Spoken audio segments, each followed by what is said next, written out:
ce T-28 et ce Skyraider, eux, ont bel et bien participé.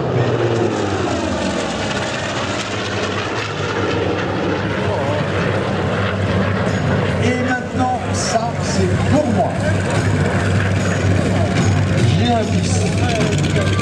C'est un avion anglais à réaction. C'est le plus bel avion anglais, c'est les plus belles patrouilles que vous puissiez voir en meeting aérien.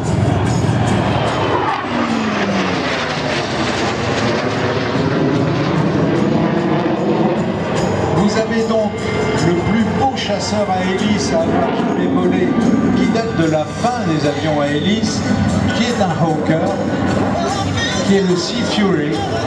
Ce Sea Fury est piloté par monsieur Marchasson, Marquis, de son surnom. Et dans son aile, il a son successeur, le Hunter, le premier jet supersonique a équipé la Royal Air Force et plein d'armées de l'air dans le monde. Le plus beau jet de l'histoire, selon moi, encore une fois, un des avions les plus gracieux et les plus phénoménaux à piloter qui soit. Et il est piloté le Hunter, qui est un avion de collection. Et Eric représente d'ailleurs ces pilotes suisses dont il faut dire qu'ils sont des magiciens. On a un peu tendance à penser, ah bah ouais, les Suisses font du chocolat, puis font de l'argent.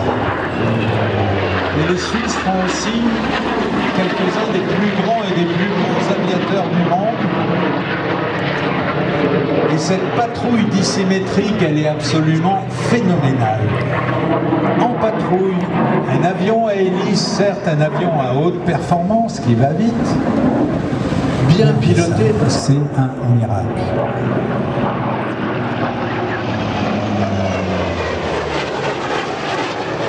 Alors si on a monté cette patrouille, c'est pour rendre un hommage à un des voiles.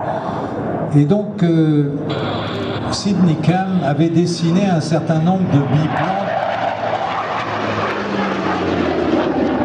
Sidney Cam avait dessiné un certain nombre de biplans de chasse et de bombardement avant la guerre. Eric Wright, à 1100 à l'heure.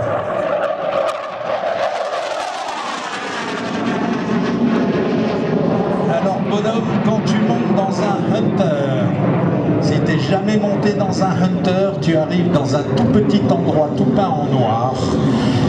Ça ressemble un peu à l'intérieur des appareils photo Leica, là, tellement c'est trop chaud. Et puis ça roule, et quand ça roule, vous dites, mais c'est une Rolls.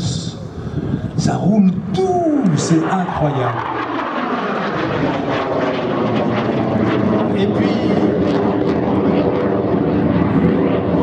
Et puis on arrive en bout de piste, et puis la